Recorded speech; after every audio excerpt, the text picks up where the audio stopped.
মানুষের কাছে কিছু চাইলে মানুষ বিরক্ত হয়। আর মহান আল্লাহ তাআলার কাছে না চাইলে আল্লাহ রাগ হন।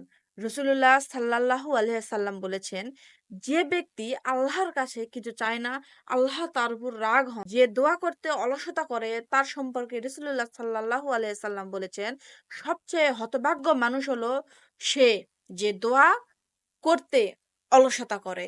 আল্লাহ তাআলা বান্দার দোয়া কবুল করার জন্য সব সময় প্রস্তুত। আল্লাহ তাআলার উপর পূর্ণ তাওয়াক্কুল রেখে সব সময় উঠতে বসতে ৫ ওয়াক্ত নামাজ পড়ার পর সব সময় দোয়া করবেন। ইনশাআল্লাহ আল্লাহ আপনার সকল মনের আশা পূরণ করবে। আপনার ভাগ্য খুলে দিবে। ইনশাআল্লাহ। এই হাদিসটি শেয়ার করুন। নিজে সওয়াবের ভাগীদার হন, অপরকেও সওয়াবের ভাগীদার করুন। আর অবশ্যই সাবস্ক্রাইব করে দিবেন।